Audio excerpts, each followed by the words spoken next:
Welcome back to Between the Levees. I'm joined today by Captain Brian Brown. He has run the Patty, the Ryan, and now the Norman for Enterprise Marine. He's been in the industry for about 17 years, did a stint with SUNY for 4 years prior to that.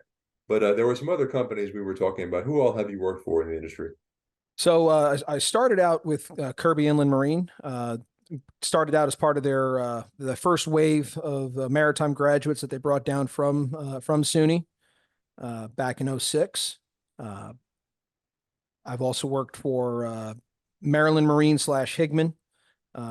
Was with them for about 3 years on the water, and then came shoreside as a port captain for just under 2 years in the office there. Went back on the boats with Buffalo Marine for a couple of years, doing a lot of bunker work and running two barges up towards the river, which was not as common a thing for them being a predominantly bunker based company. And then from there, I was offered a position at Harley, which is now Centerline, as a port captain here in the Houston area. And then after they had gone through their round of layoffs and corporate restructuring that they had done, I wound up doing a little bit of trip work for a few months, and then an opportunity opened up at Enterprise. I was able to be the lucky winner, and that was about 7 years ago almost. Has your whole career been on the canal? In terms of my waterborne, yeah, I've done all other than cadet training. Everything has been canal and Western rivers. Well, speaking of cadet training at SUNY Maritime, when you were there, was there any sort of focus on brown water? Not a big focus on brown water. Most of the people that went to the school went for the 4-year degree, which netted you a ship officer's license with unlimited tonnage, or for the engineers, the unlimited horsepower. And you also earned a bachelor's of science degree or a bachelor's of engineering for our engineering folks. There was a 2-year degree with an associate's attached to it, and that would get you a 500-ton license. And that was kind of the closest they had to the brown water related field. And the 500-ton is the small OSVs, the small harbor tugs. But for the most part, there wasn't really a focus on the brown water. The primary driver of the school was and still is the 4-year degree. Well, from your perspective, about 17 years ago, looking back on it now, do you see a potential need or any interest in adding brown water as we know it on this show to that curriculum? Definitely. I really think that our mariners, especially the ones who have chosen to do this, from the outset, from high school. I mean, when you decide you're going to go to New York Maritime, you've decided before your senior year starts, typically, where you're going to college. And so you've made this commitment, and I think the school needs to focus really on what's available for industry. I mean, the blue water jobs are very hard to come by. The ships, the tankers, the container ships, that's all been very difficult to get, as it's a shrinking industry on the U.S. flag line. However, tugs and towing have really kind of taken over, and with tugs and towing, focusing on offshore tug and barge, ATBs, that's been a somewhat of the focus of some of the schooling. But the brown water, the true inland push boat, is not a focus in these schools. Down here in Houston, San Jacinto Maritime does have that as a focus, and they do come out, I believe, with an associate's degree. It's a 2-year program where these folks are doing their internships on push boats, and they're really getting an opportunity to see our industry as we know it. Not from the lens of, I'm going to get a ship license and, oh, here's tugs and towing. Let me kind of fall into that. How best, if there was a blank slate and unlimited funds, how best would you say that university could contribute to the towboat industry? Oh, they could do a phenomenal job if they really wanted to. And they would need to get a small barge, get an inland push boat.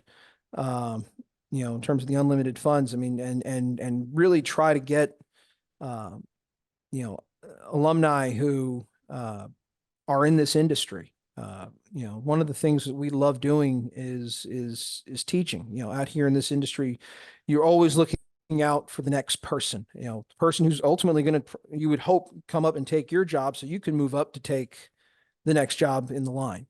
And so we've always looked at progression, and I think that as an alum, as an alumnus of SUNY, giving back, by educating, by teaching, by providing opportunities, would be fantastic, and to be able to teach inland towing at that school would be phenomenal. Again, with unlimited funds and and whatnot. But honestly, if they were able to get a hold of an older push boat, and it doesn't have to be a big barge, a 30 by 30-foot wide and maybe 70-foot long, just a small little work barge or something, just so you can learn the principles of facing up, principles of maneuvering, would go a long way to uh, preparing the mariners. And I think it would open up a lot of opportunities for the school, as well. Well, speaking of SUNY Maritime alumni, I've had a couple on this show. You said you do know Stephanie? Yeah, yeah, I know Stephanie. As we say up there, she's good people. She's a fantastic mariner. Worked not with her, but I've worked around her. Assisted each other in and out of the fleets when down there in Corpus. A bunch of times, assisted each other on dock. I know her socially as well. And whatnot. But yeah, I mean, there are a lot of SUNY graduates, that are in the inland industry. My college roommate is captain for a boat over at Kirby.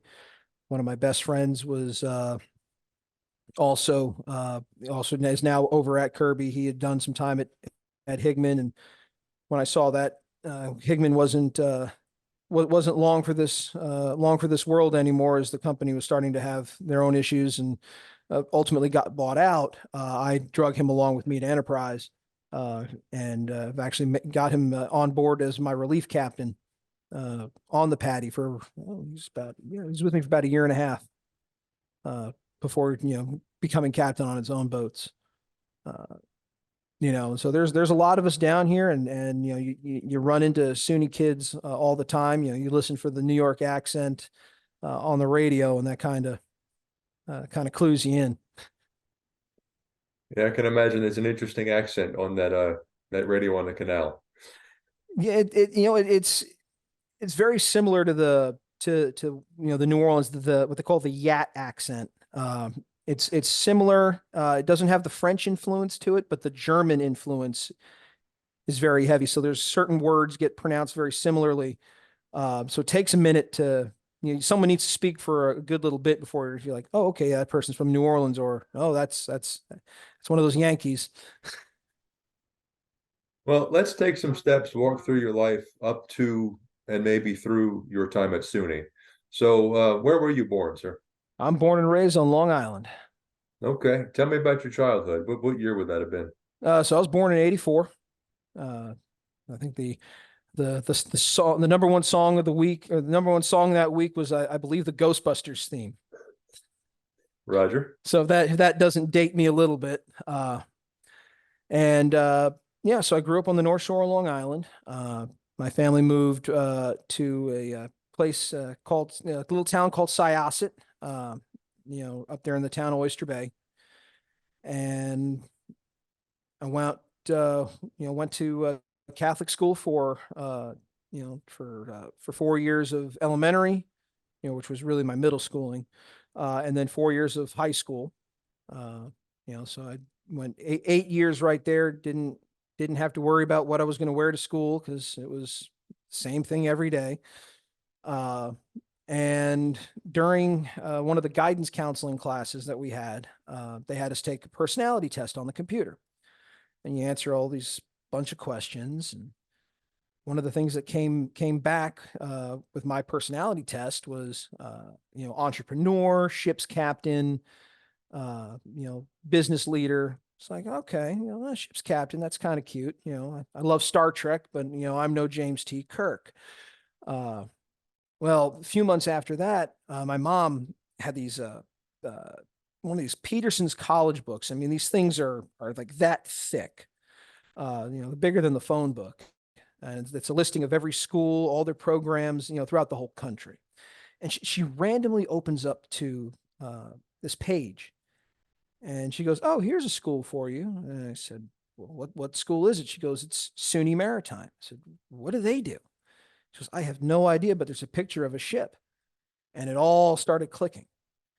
And I was originally looking at going to school for doing a dual major in computer science and music. I was a band kid. I was an oboe player, which is not a very common instrument due to the difficulty of playing it. It's not a very common instrument to be seen.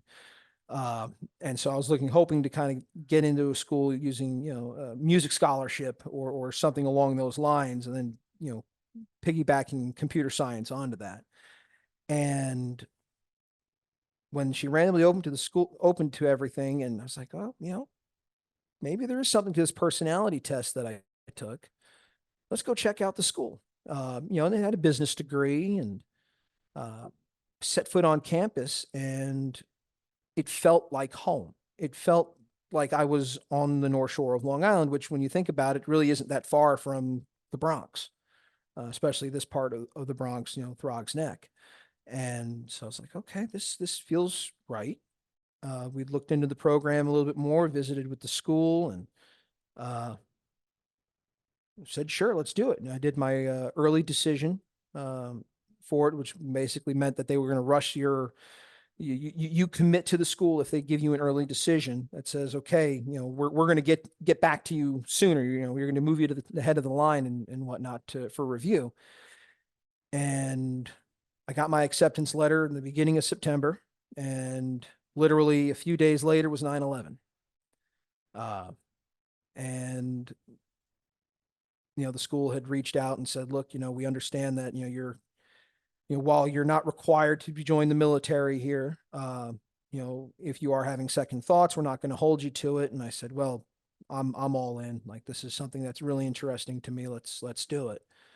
And so I, started the summer of 2002. I showed up. My parents helped put my stuff in my room, they said goodbye. And, we had what we call, the IDOs, the indoctrination duty officers, and the squad leaders and whatnot. They started up and, started yelling at us and telling us to square our corners and stand up straight. And, you had to eat a certain way on the mess hall, and you had to be quiet. And we did 2 weeks of marching and drills and PT. Then our parents showed up for 2 weeks later and saw us do this big parade and procession, and and then the actual school year started. And I'll tell you that my first year was rough, because when you go to a regular school, you're building off of the math, the science, the history, everything you've learned in high school and elementary school. You're building on it. Yeah, you're taking it to the next level, but you're building off of something. Well, here you are trying to take terrestrial navigation. You're not building off of much. You might be building a little bit off of trigonometry and a little bit off of algebra, but you've never had to plot something on a chart before and find your coordinates. And I struggled with that for a little bit, until one of my professors came to me and kind of gave me that little nugget that, it all clicked for me. And while you're doing all this, you're trying to balance the regiment, you're balancing everything. And while your friends are taking 12 or 13 credits, as your years progress, I mean, at one point I was taking 20, 21 credits. Uh, and some of it was catch up because of scheduling. Just didn't work out with some of the other courses. And so here I am, struggling to push through. And, I got out of there with not the best GPA, but, as they say, 2.0 and go. But, I think I called it 2.3 and free. And, then boom, I entered the workforce. And I had to push my start date with Kirby back because I got hit with a jury duty summons that I had already pushed off once. So I was like, I got to finish this requirement. Did my day of jury duty. Then the next week Kirby was ready to bring me down. Got started with them. Did my deckhand orientation class and got on a boat. Started training.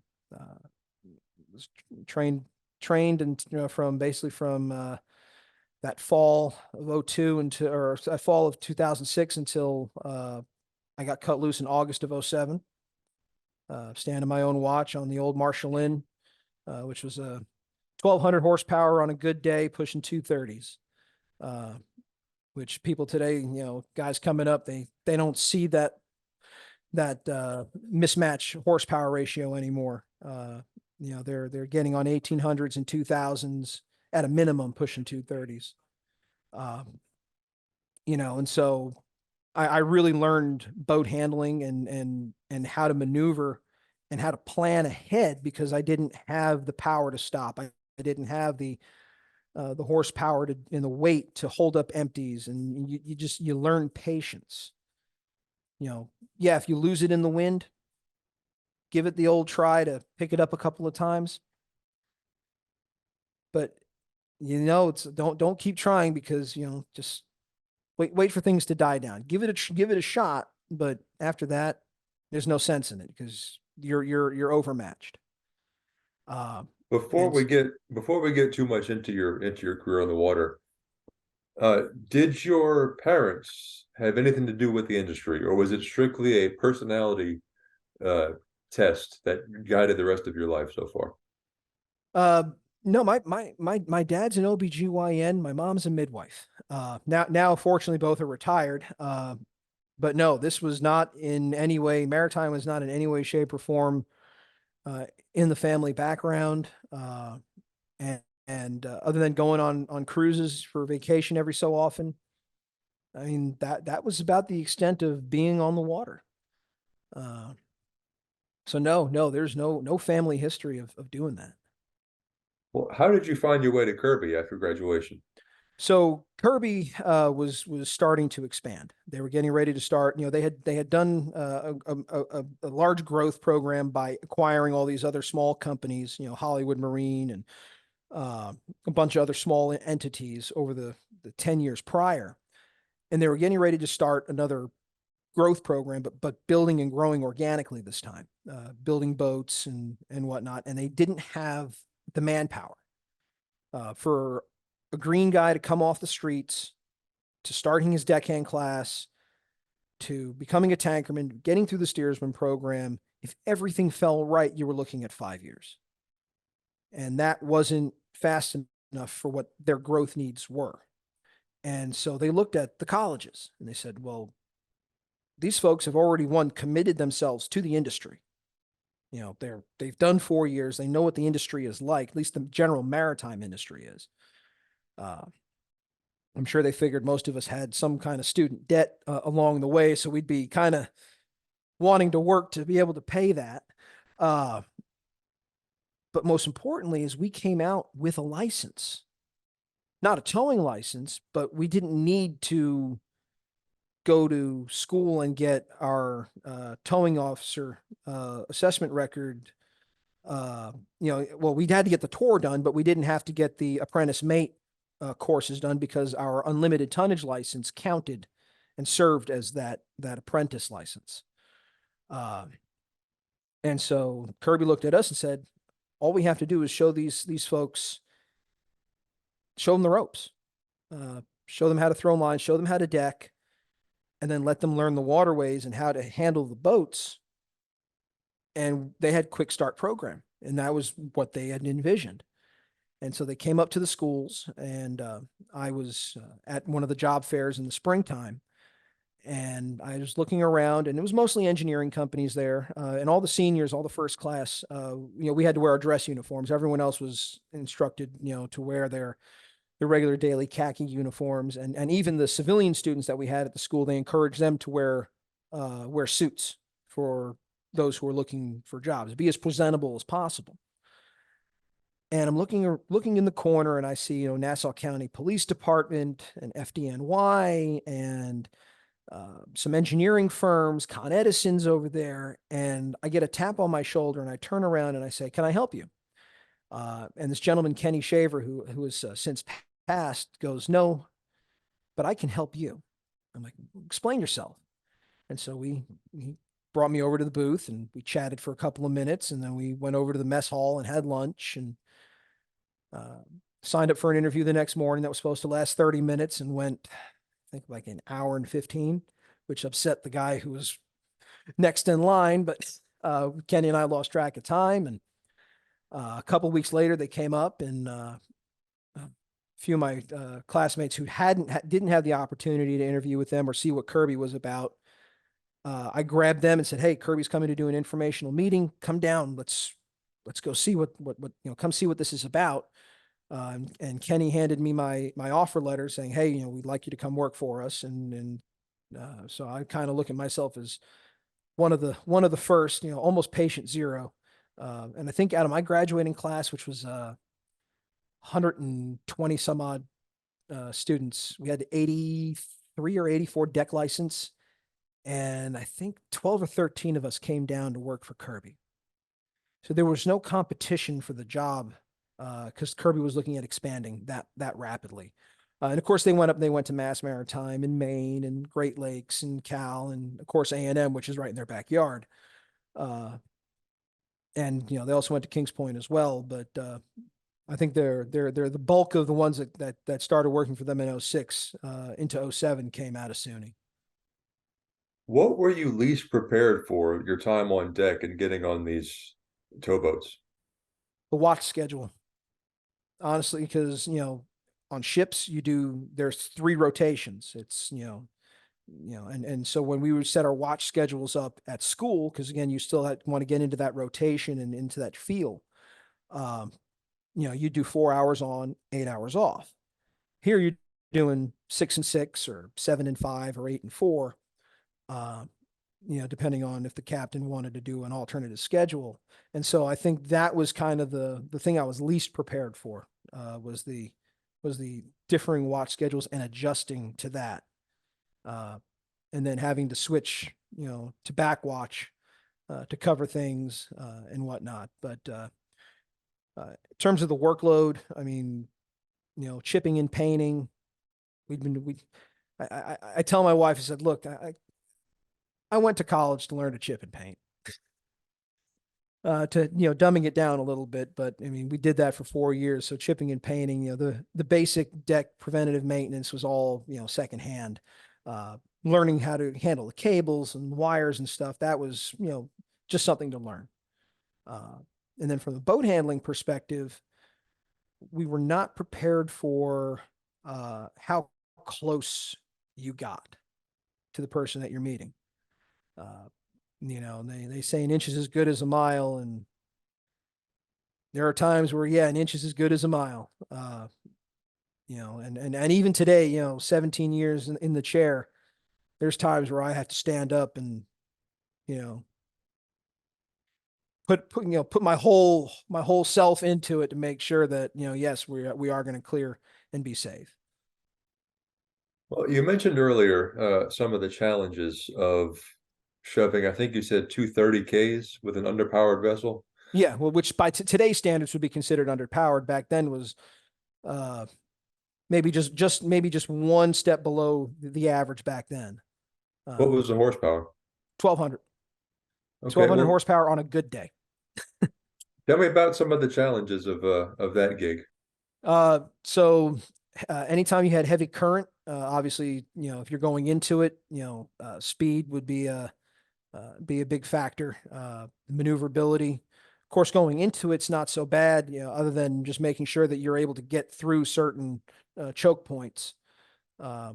and whatnot. But if you were riding the tide, trying to make sure you slow down enough to prepare your turn, and then being able to drive out of it, sometimes you wouldn't be able to steer your turns properly. And so you almost have to, even with loads, have to plan to crash out, regroup, and then continue on. In the extreme situations, especially after a major front came through or something, and the water was all coming back in. Of course, handling any winds over over 20 were almost impossible if you were if you had them broadside and you were and you lost it. That was almost it. The boat was 65 tons. You had no weight to the boat. You had no power. And when the areas where you had to be strung out with empties, between Calcasieu and the Mississippi River, being strung out there, I mean, 15 miles an hour winds were considered hellacious. Nowadays, it's almost unheard of for 15-mile-an-hour winds to stop a traditional, a modern boat now, because most of those boats are 150 tons plus. They're 2,000 horsepower and above now is the average. So you have more power, you have more steering capability, you have more weight to back it up. Did you find yourself in the river during that stint? Yes, we'd go to the river once in a while, not too often. So I was cut loose on a run that ran up the Mermentau River, and we'd go all the way up to Crosstex and Jennings. So we'd go up through a very narrow railroad bridge and whatnot, and we'd get there, we'd load, and then sometimes we'd take it to Houston. Sometimes we would head over to Shell T-Bone. I don't know if it's still referred to that these days or not, but it's over there by about the 183, 184 area. And so we'd go there, and we'd get in the fleet, we'd drop one off, go to the dock, tripping back and forth. Did you find yourself battling high water issues with a 1,200 horsepower boat behind two loaded 30Ks? No, luckily not. When the water did get too extreme, Kirby would pull their weaker boats off the river, or they would just stick them with one. And that's what a lot of companies, even to this day, will do. Even my current employer, Enterprise, will for the most part pull the 1650s, which are our small triple screws. They'll pull them off the river with two, in extreme high water, and they might throw them on there with one. Or if they are going to give them two, it's two loads running north, for the most part. And by running north, I mean northbound below Baton Rouge. Or if they're coming up through Port Allen or whatnot, they'll send them to Exxon Baton Rouge or something like that. But extreme high water, the 1650s, the smaller boats, would get pulled off. Well, I've worked in an 8-year career for AEP, ACBL, and most recently and currently Ingram. I know admittedly very little about most other companies. So if you can, walk me through step by step in whatever detail you want to share. Tell me about each company you've worked for and your time with them. Yeah. So as I said, I was with Kirby for a couple of years. And I just wound up not being a fit for them, and they for me. Not every program works for everyone. They were a very large company, and for some people that's great. For others, the lack of personalization can feel daunting. And so I wound up going to at the time Maryland Marine, which was Higman Barge Lines. They were using the Maryland Marine name after they had busted the union, and they had to wait so much time before they could start using the Higman brand again. And so while I was there, they transitioned back to the Higman brand, and they really let me develop. They didn't bounce me around. They really let me develop my skill set. And they told me, when you're ready to jump to another boat, let us know. They were phenomenal people to work for, work alongside. Some of my best friends in the industry have come from there. still maintain a lot of very close relationships with a lot of those folks there. As I said, I was on the boats with them for 3 years. And then I was offered the opportunity to come shoreside as a port captain for them. And, so I was, at that point, I was engaged. We were getting ready to get married a few months after I wound up coming down shoreside. And so we moved, my now wife and I, we moved from New York down here to Houston. We settled originally in the Kima area, which is pretty much known for its boardwalk and fun attractions. And then we wound up living in League City, which is right next door to that for a number of years. We built a home, and we actually wound up moving up to a place called Nassau Bay, which is pretty much the home of the astronauts. You make a right, you go into my subdivision. You make a left, you go into the Johnson Space Center. And so, but anyways, that's getting sidetracked from the professional development there. But anyways, my wife and I moved down, and I was in the office from basically September of 2011 until about mid-May of 2013. And we both, Higman and I, my immediate boss and I, we decided that this was not a move. This was not a position that at the time was fitting for me. And, I was, 27 when I started in the office there. So I do think that there were some maturity issues and, personal growth that still had to happen, to be able to best do the job. And so I came over to, wound up working for Buffalo Marine, on the boats for a while. And so I was with them for a little over 2 years. And the gentleman who had hired me on the boats at Buffalo had left not about a couple months after I started there. He had left and went to Harley, another bunker company that was really working and getting a strong foothold in the Houston area. And he had called me in the early April of 15. Ashley Marks had called me, and he's like, "Hey, I just got out of a coma." And I said, "What do you mean?" And he told me that he had a really bad infection, and they actually had to knock him out for a couple months to let it cure and let his body heal. And he's like, "They're looking for another port captain over here. Are you interested?" I said, "Well, yeah, I'm definitely interested." And turns out the general manager was a fellow graduate of New York Maritime, 30 years before me. But the alumni network does ring true and strong. So I wound up working there from July. By the time we got everything settled, it was July of 15, and then they did their restructuring in October of 16. A week before my second child was born. So that almost sent my wife into early labor. And so after I tended to the birth of my second child and got my wife all up to, got everyone taken care of, and my in-laws were able to come down a couple of weeks later and start helping.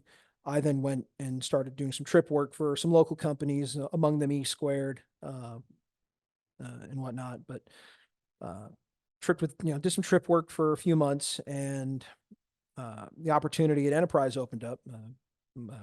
When I was a port captain at Higman, one of my former captains that had worked for me called me up, and he was a port captain out of the Channelview office. And he said, "Hey, we're looking for someone. Are you interested?" And I said, "Yeah, I'll get my application in right away." And 3 weeks later, I was hired.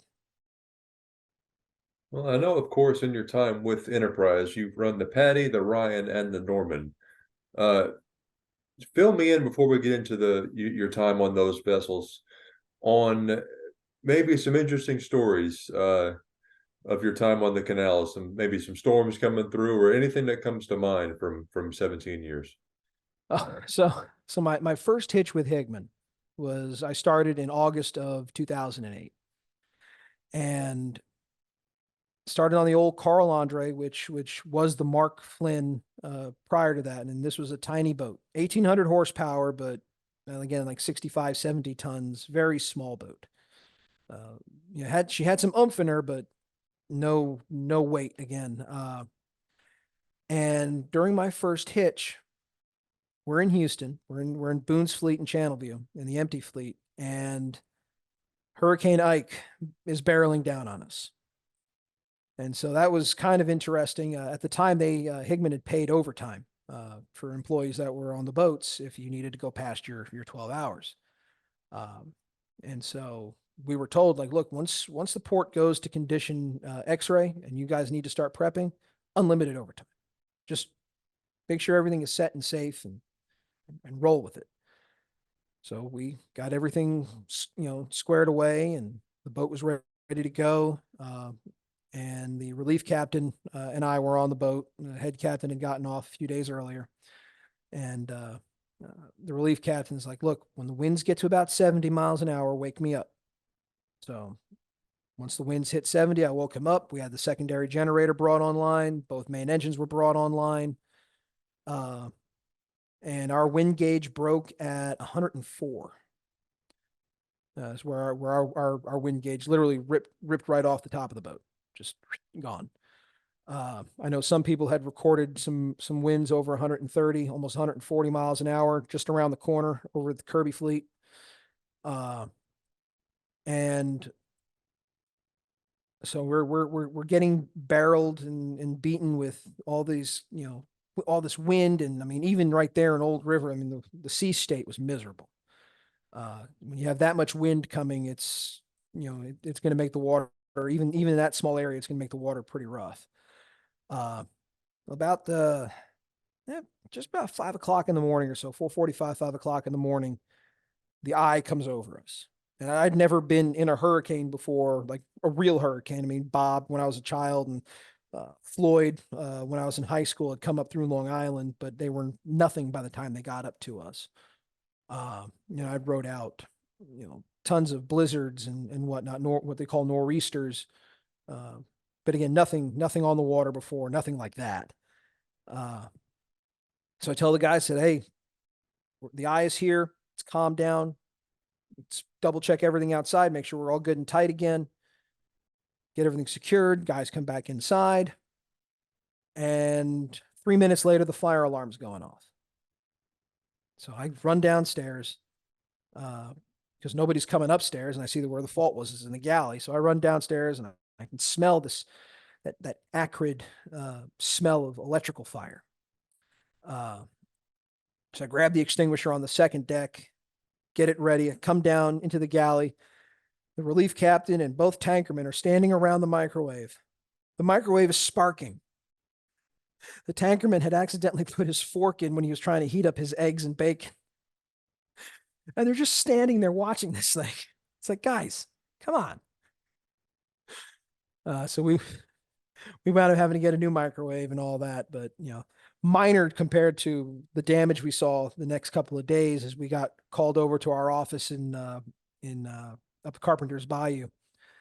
And I don't know how familiar you are with Carpenter's. There's a barge over by the ACL fleet that's up on the bank, and it's angled like that, and that barge had gotten pushed up there during Ike. I mean, nothing anyone could do about it. We were coming by, and they asked us if we could help pull on it, so we helped for a good, I don't know, 30-40 minutes, and there was just no pull. That thing was stuck, and they had some lightering plan put together, and so they got it all cleared out and all, but it's a permanent fixture now.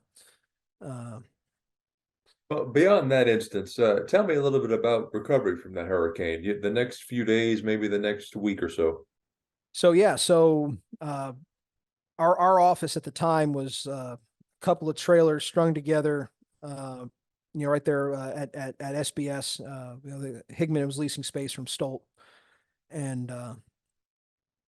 so it was us, the Matagorda, and I forget which other Higman vessel was there. They recalled all three of us to the office, and they told us again, unlimited OT, help clean up. If you're not on watch, you can help. If you are on watch, you have to help. And I mean, we were just mucking out the office. I mean, shovels and pulling out old chairs and just everything that was damaged. I mean, the offices were a total loss. And I recovered a coffee mug. It was this green coffee mug that had the MMI, the Maryland Marine Inc. Logo on it. That's my number one mug to this day. But yeah, so we were pulling, just helping clear out the file cabinets, and one of the guys from one of the other boats, he opened a drawer and there was a water moccasin in there. Uh, just some pretty crazy stuff. And of course, I was still living in New York at the time, so uh, I was right. I still had about a week left on my hitch. So by the time I was ready to go home and get off the boat, the airports was already, Hobby Airport was already open, and so for me, there really wasn't, a personal impact down here. Uh, uh, and whatnot. But I do know a lot of folks who, were on the boats and, obviously had to get off to go and tend to their families uh, and whatnot. But yeah, I mean, you get down there, and when they finally opened up the canal, uh, I think it was about almost a month later, it was like 3 weeks, maybe even a full month after the storm had passed, the canals were finally cleared all the way open, and we headed outbound finally. And we're coming through Bolivar, and there was a house that was on stilts and had been shifted from Bolivar Island, from the peninsula itself, and moved over to that barrier island on the north side of the canal. And it was placed down, and I don't know if someone was just being, just playing a game or not, but if you looked in with your binoculars, you could actually see the dinner table was still set properly. Windows were blown out, doors ripped off. But just amazing. And if that is true, that no one went and messed with anything, it just really just shows the amazing power of Mother Nature, that she can rip a house from its moorings but leave the table perfectly set. And but there was so much devastation and destruction, and for the weeks and months afterwards, people cleaning up, and the same after Harvey. We had crew change down in Corpus a couple months after Harvey had passed through. And I mean, you'd get down, coming down through that area, and there would be furniture and just trash piles on the medians, people trying to get stuff out of their homes so they can, clear out the old damaged sheetrock and put the new stuff in, and start to rebuild their lives. Uh, it's really incredible what the storms can do in this area. Do any other maybe non-storm related incidents come to mind from your time over the years up until you reached Enterprise? Oh, let's see. Before Enterprise, no, uh, not really. I mean, it was pretty, uh, for the most part, things were pretty much storm related, and the occasional elision here and there, that guys would have. I mean, I did have my pilot when I first became relief captain. Uh, and this just goes to show that not all incidents are vessel incidents and whatnot, but he had gotten some very bad news from his wife. She had cancer, and this was, stage 3 or stage 4. It was pretty bad cancer. And we had just turned inbound the Houston Ship Channel, and this was maybe a week after Thanksgiving. And so he comes up to the wheelhouse and just is understandably a mess. And so we got up into town as fast as humanly possible so he could get off to go home and whatnot. But, and I actually wound up adjusting my schedule that year so that way he had Christmas off, because, there was the very strong likelihood this was her last Christmas. And I do believe she actually wound up beating the cancer, through the grace of modern medicine and willpower. She got through it and whatnot. But it's from a boat perspective, in terms of incidents and crazy funny stuff. Nothing too crazy. We did have a dog join our crew for a bit. That was kind of cool. And there was a basset hound, and we were at the Crosstex Jennings dock, and this dog just walks onto the barge, and the relief captain at the time, befriended it. And the dog got off the barge, and we moved the barge, shift the barges around to reposition to continue loading it, resume loading again. And before we're ready to leave, the dog comes back out.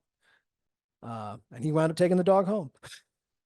Jumping ahead to Enterprise, fill me in on them. I don't know much about them. How long have they been around? How big is the company? How many boats and barges and anything like that? So Enterprise Marine itself is actually the old SUNY, the SUNY 1.0, I call it, as Benny had, done another round of boats and sold those to Kirby. So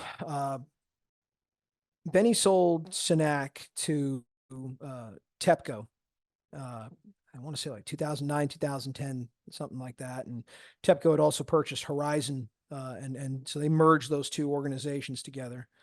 And TEPCO, which is Enterprise Products, is actually a very large oil and gas company, predominantly natural gas pipeline, oil storage,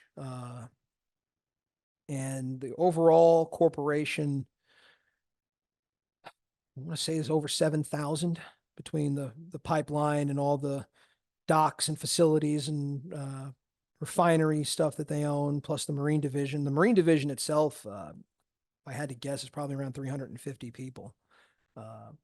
It's not terribly big. 63 boats, I think, 64 boats. We haven't built anything new in a couple of years now. But yeah, and Enterprise runs, we run anywhere from Brownsville to up the Escambia in Florida, and then of course on the Mississippi from head of pass all the way to Chicago. They run to Bolagie and Tentom and all that. So we're pretty extensive operation. I'd say about probably 40 to 50% of our fleet at any time is in the Lake Charles and West area. So we do have a heavy business over where we're at.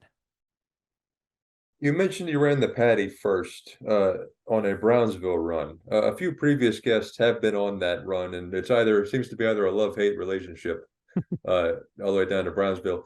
Tell me about that run. Any good or bad memories from it, and maybe a touch on the locks you have to go through.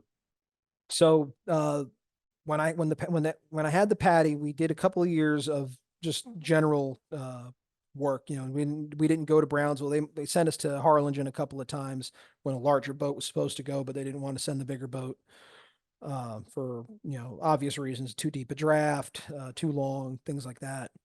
And so they finally got a contract for us running 230s down there, and they wanted the bow thruster. And Enterprise actually has an old style Sidewinder bow thruster.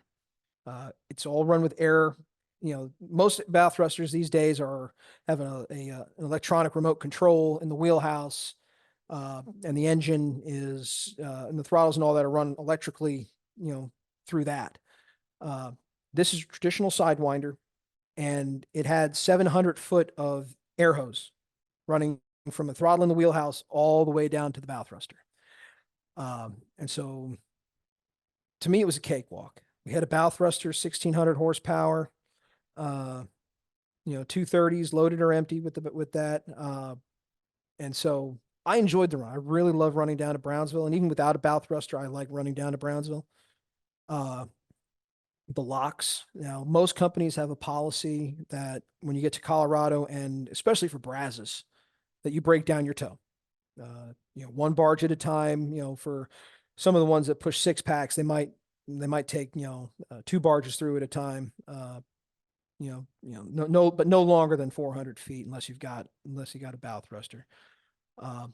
And so in the beginning, we were just taking 1 barge at a time with the bow piece, and then eventually they we looked at it and said, well, I mean, we've got this bow thruster. We have control. And so we agreed that certain conditions we can run with the bow thruster and 230s go on through, loaded or empty. Once river conditions exceeded a certain point, scale it back, you know. So we did that, you know, and the locks were pretty, you know, at that point, very easy for us to do.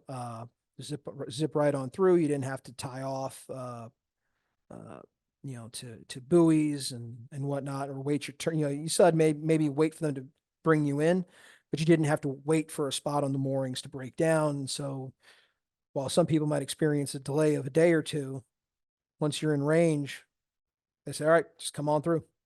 You know, and so you're not taking 4 or 5 hours to break down, get through, rebuild, plus any wait time. You're just go on. And so we were able to zip right on through a lot of times, and you know, handle a lot of the obstacles, you know, pretty easily. You know, we would have 35, 40 mile an hour winds broadside down there, running through, you know, the open areas of Laguna Madre, and we were stretched out, but having that bow thruster and, you know, its weight and power, we'd hold up just fine. And, you know, then we get to a good safe spot, and then we just kind of let conditions kind of ease up from there. But, you know, but when we first started running down there, you might see 1 or 2 boats.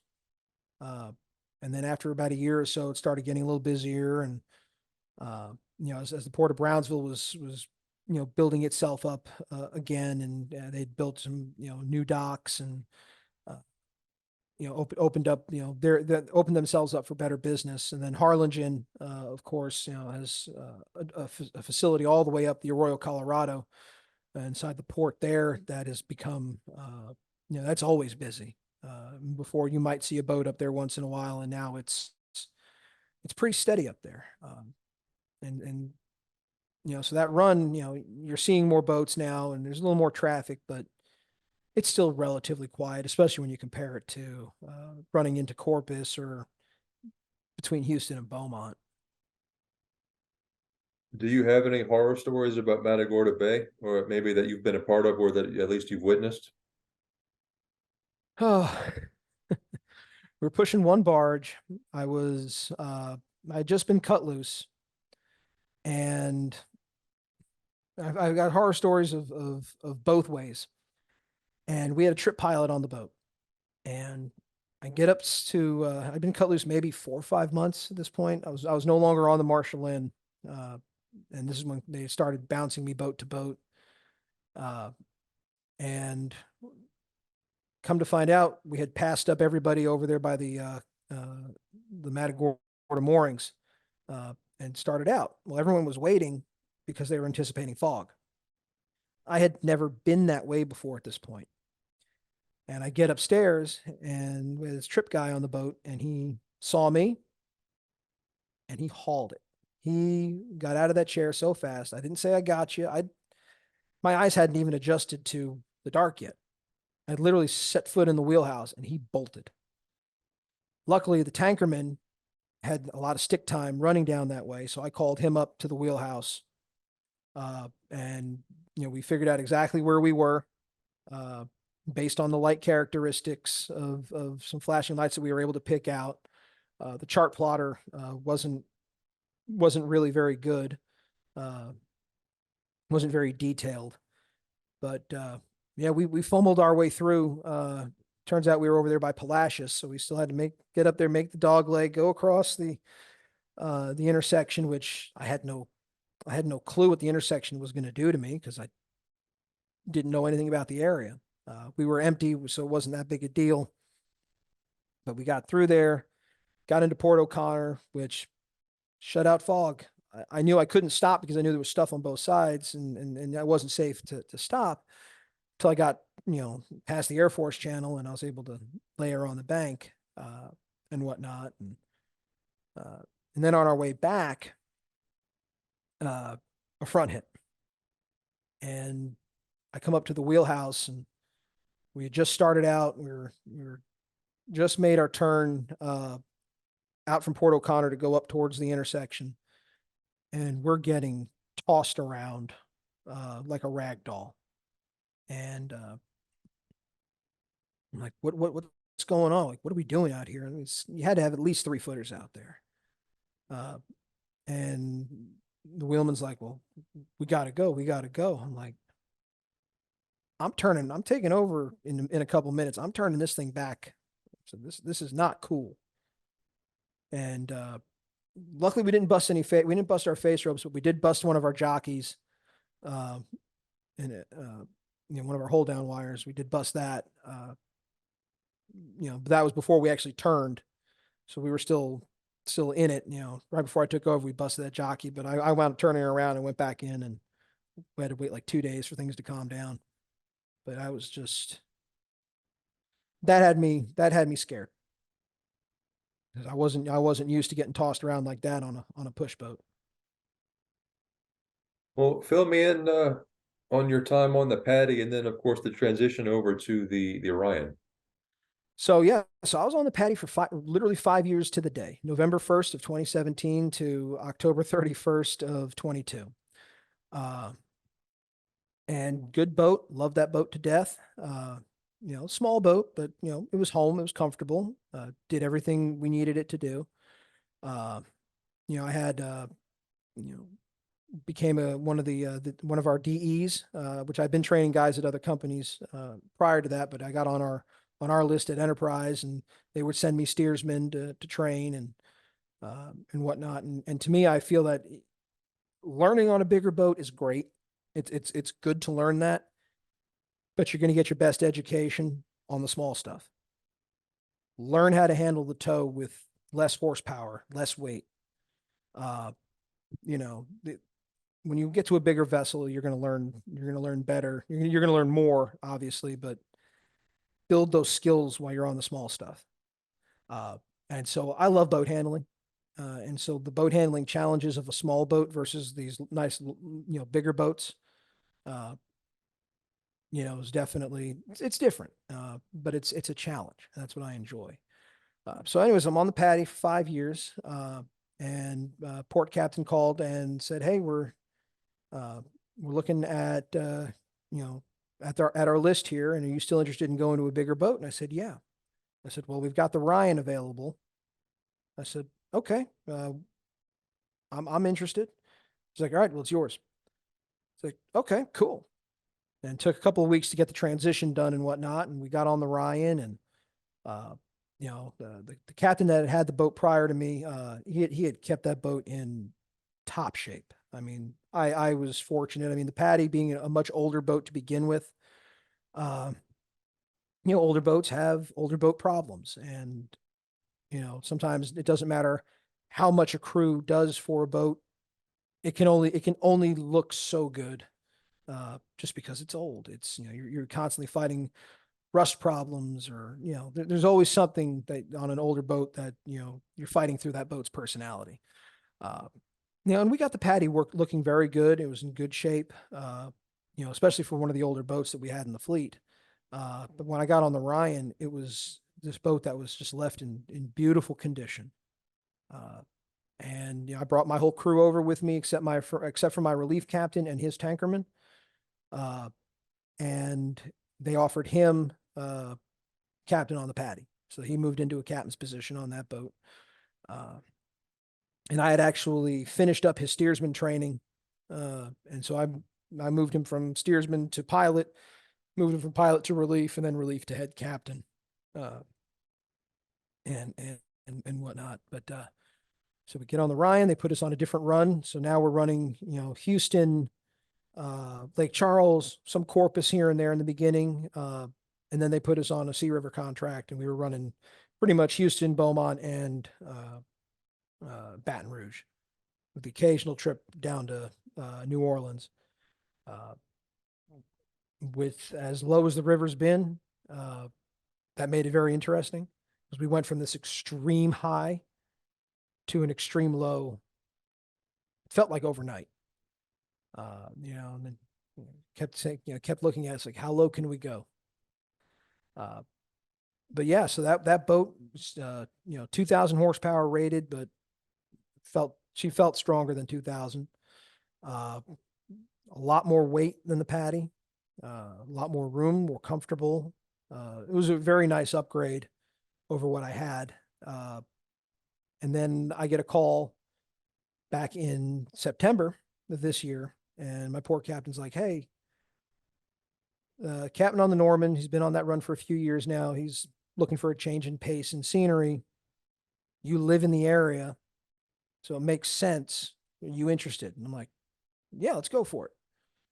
It's a new challenge. The boat's 103 feet long, bumper to bumper, 3,200 horsepower.